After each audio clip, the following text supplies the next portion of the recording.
Hello and welcome. Namaste from New Delhi. You're watching DD India Live. I'm Gautam Roy.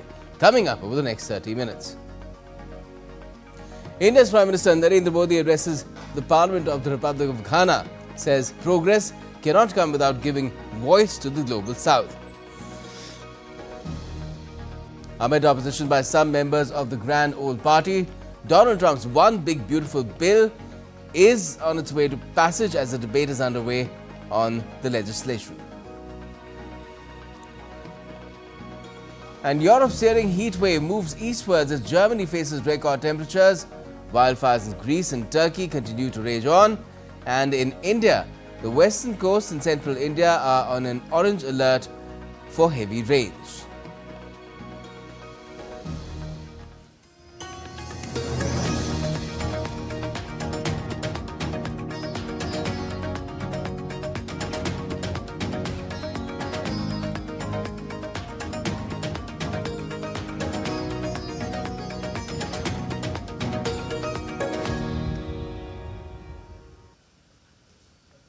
But first up, Prime Minister Narendra Modi has just concluded his historical visit to Ghana and has now emplaned for Port of Spain, which is the capital of Trinidad and Tobago in the Caribbean.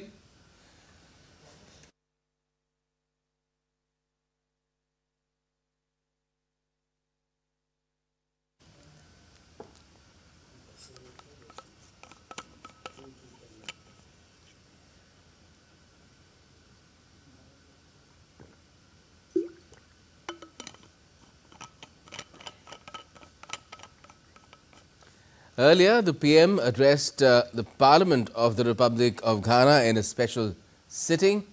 Upon his arrival in the Ghanaian Parliament, Prime Minister Modi was received by Speaker of the House, Vice President of Ghana, Jane Nana Opoku Agemang, and opposition leader as well.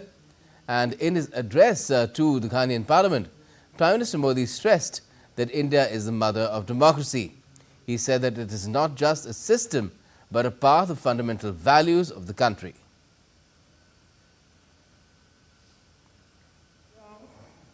It's the mother of democracy. हमारे लिए लोकतंत्र एक system नहीं बल्कि संस्कार है। हजारों वर्षों से लोकतंत्र ने भारतीय समाज को निरंतर गति दी है। For us democracy is not merely a system, it is a part of our fundamental values. From thousands of years ago, we have examples of centers like Vaishali. The Rig Veda, one of the world's oldest scriptures, says, Ano bhadraha kratavo yantu vishwataha. It means, let good thoughts come to us from all directions. The PM also said that the institutions created in the last century are struggling to respond and the changing circumstances demand credible and effective reforms in global governance. Further, Prime Minister Modi added that progress cannot come without giving voice to the Global South. Institutions created in the last century are struggling to respond. The changing circumstances demand credible and effective reforms in global governance. Progress cannot come without giving voice to the Global South. We need more than slogans. We need action. That is why during India's G20 presidency, we worked with the vision, one earth, one family, one future. We put emphasis on Africa's rightful place at the global high table. We are proud that the African Union became a permanent member of the G20 during our presidency.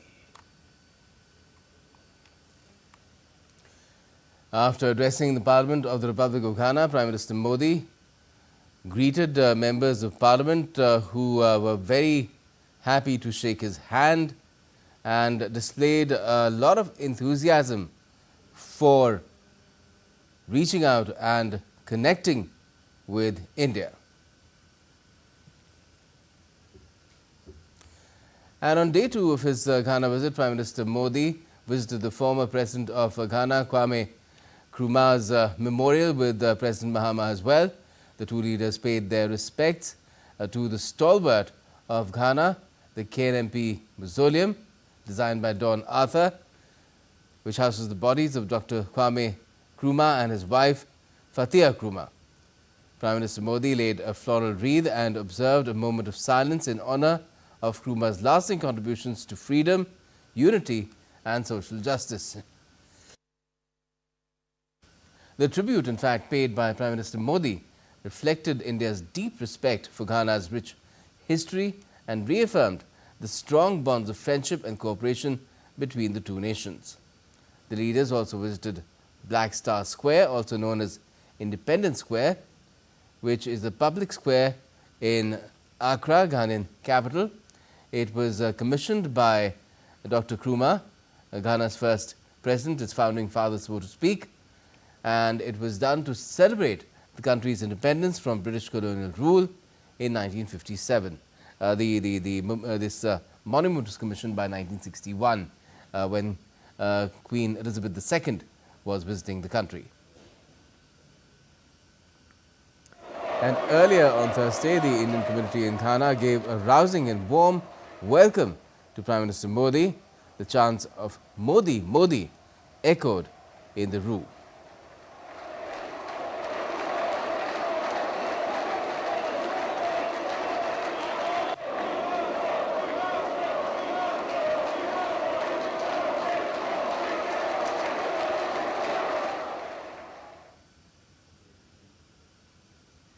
And the Prime Minister also interacted with the members of the Indian diaspora while getting pictures clicked with them.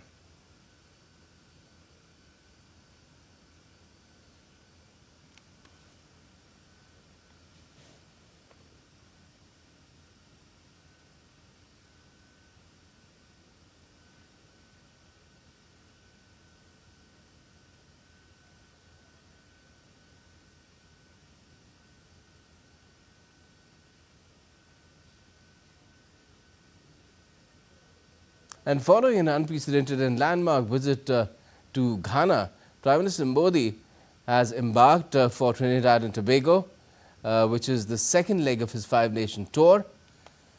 Now, with the Republic of Trinidad and Tobago, India shares deep-rooted historical, cultural and people-to-people connect. Now, this is a country in the Caribbean region.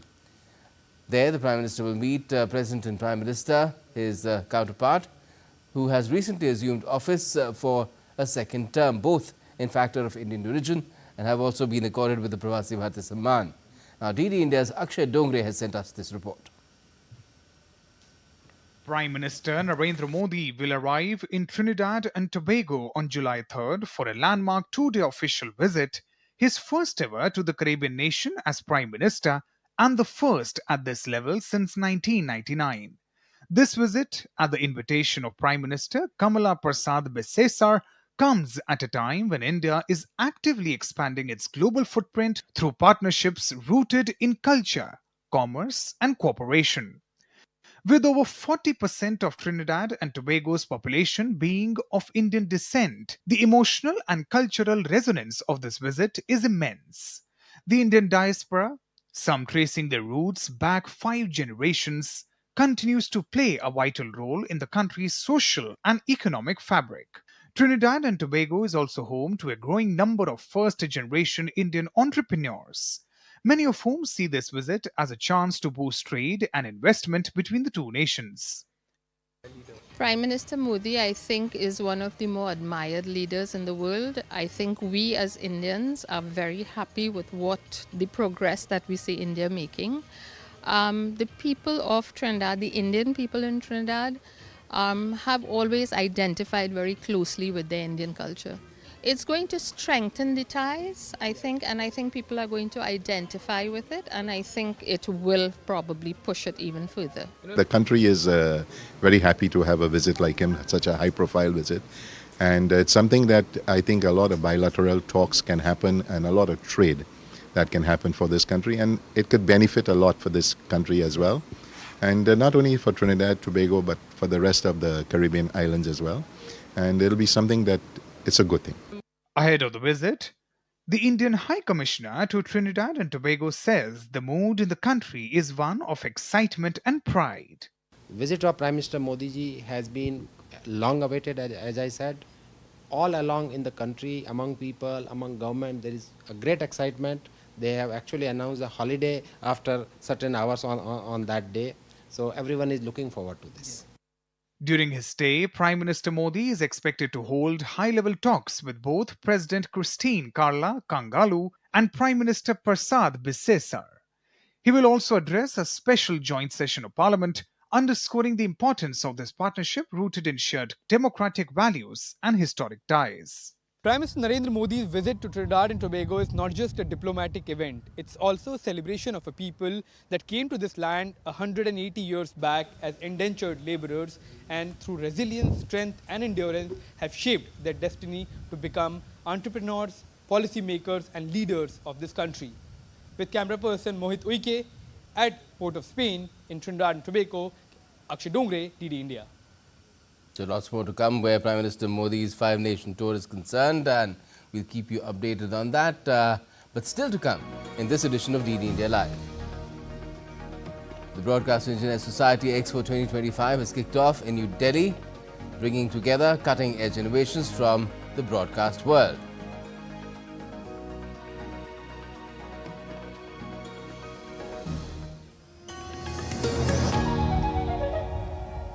Can the US launch a bombing campaign against Iran? The Philippines vessel suffered structural damage. The saga of child sexual abuse is the United States China's debt trap strategy. Truth is stranger than fiction. But sometimes hard to uncover.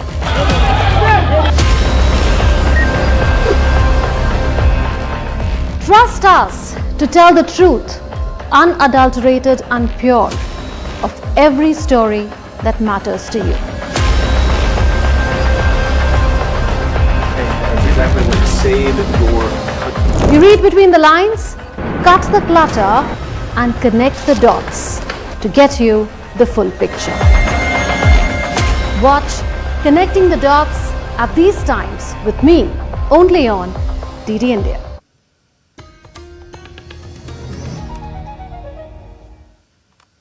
Welcome back. You're watching DD India Live. I'm Gautam Roy. Now, the Broadcast Engineers Society Expo 2025 has begun in New Delhi. The three-day event is showcasing the latest technologies driving the media ecosystem forward. The event has been graced by Secretary Ministry of Information and Broadcasting, Sanjay Jaju, who spoke about the role of artificial intelligence in the broadcasting sphere and also highlighted India's commitment towards Make in India in the broadcast ecosystem.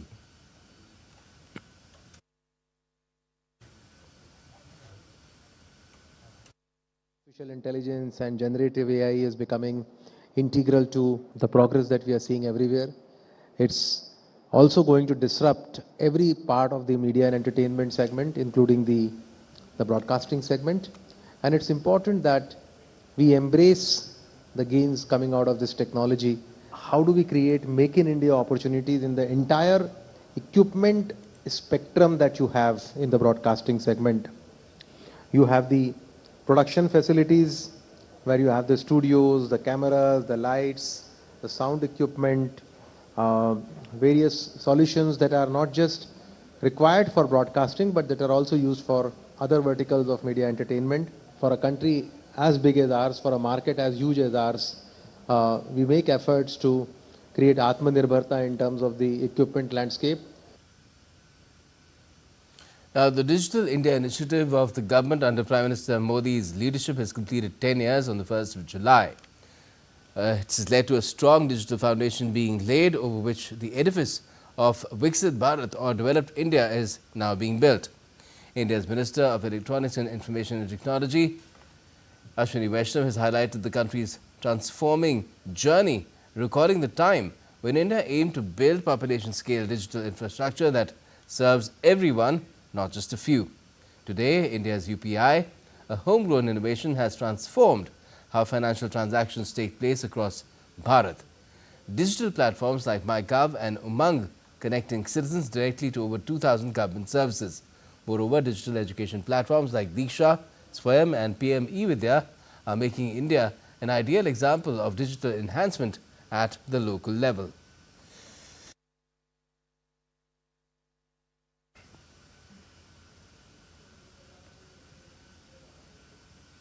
Now, in response to growing public concerns over a rise in sudden heart attack related deaths following the COVID-19 pandemic, doctors from the All India Institute of Medical Sciences, Delhi, held a press conference to brief about the findings and dispel misinformation and rumours. Medical experts have emphasized that sudden cardiac deaths have taken place even before the pandemic and that the recent cases should not be hastily linked to COVID-19 vaccines.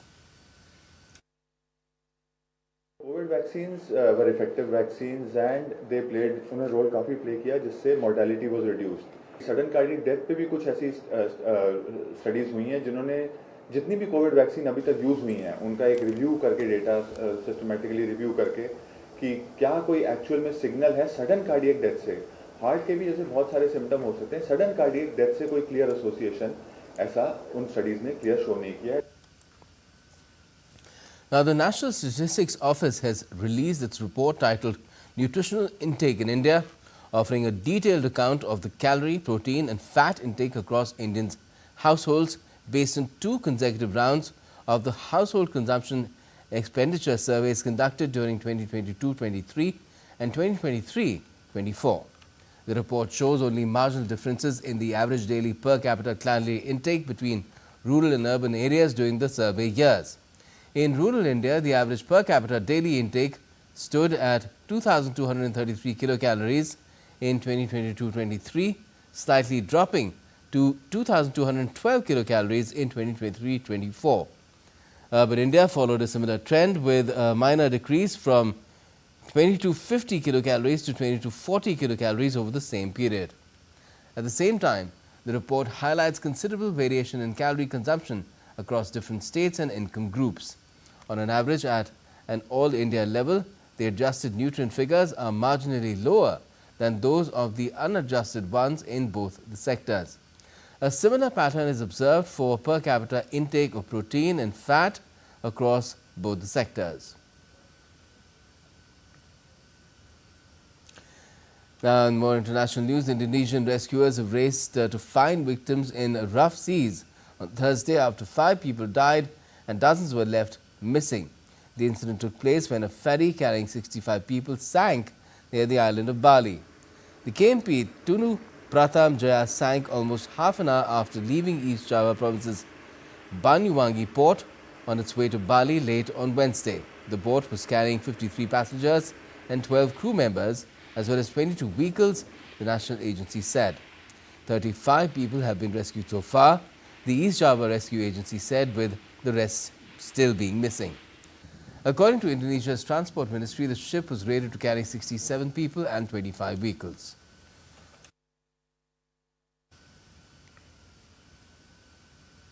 Now on to the US, where Republicans in the House have moved President Donald Trump's tax and spending bill closer to a final vote. Donald Trump's signature tax and spending package, the Big Beautiful Bill, so-called Big Beautiful Bill, was thrown into limbo after Republican leaders in the Congress divided to rein in party rebels, threatening to derail the centerpiece of the president's domestic agenda. The legislation contains many of Trump's top domestic priorities, from tax cuts to immigration enforcement.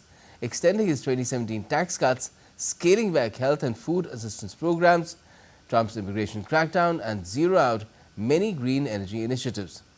It also proposes a $5 trillion increase in the nation's debt ceiling, a measure lawmakers must address in the coming months to avoid a potential default. Concerns over proposed Medicaid reductions have led some Senate Republicans to push for increased funding for rural hospitals. Europe is currently reeling under a heat wave, with some areas in Germany and France seeing temperatures of 40 degrees Celsius and more. And while that's not unusual for some countries closer to the equator, it's becoming problematic there. Lars Holter is with Deutsche Welle and joins me from Berlin. Well, hi there, Lars. How are you doing today? How warm or hot really is it? I'm doing pretty good, actually. Thanks so much. But that's likely because I'm in Berlin, which is a bit further up north. And while we're seeing higher temperatures here too, it's not quite as bad as in some other places. Southern Germany is dealing with 39 degrees these days. France has over 40 degrees. And it's actually the French government that has now acted to put in place a host of new worker protections. Some are quite benign. Companies have to let workers wear light clothing. They have to make sure to have heat-resistant shutters on their windows to keep the heat out, or they have to have air conditioning. Now, I'm mentioning that because air conditioning is not as ubiquitous in Europe as it is in some other places. But there's also some new rules out now that will have a real economic impact. Companies are not allowed to let their employees work when it's getting too hot. They have to move working hours towards the earlier morning or late evening. They even have to cut back on working hours entirely if necessary. Now, they could obviously cut into a company's productivity, as does the heat in general, of course. But that's the price you have to pay to protect your workers. Well, that's considerate, but it's par for course as well in the kind of climate change impacts that we're seeing across the globe. Now, thanks, Lars, for joining us from Berlin. Now, monsoon has tightened its grip across India as the Indian Meteorological Department has issued an orange alert for the states of Rajasthan, the region of Konkan in Maharashtra, also in Goa, as well as Karnataka, East Madhya Pradesh, Odisha, Arunachal Pradesh, and Kerala too. Active monsoon conditions are likely to persist over many parts of northwest, central and east India for the next 6 to 7 days. Now, due to continuous rainfall in Uttarakhand, several areas have witnessed landslides and roads have been blocked in many places. Near Sonprayag in Rudraprayag district, a sudden landslide took place late at night.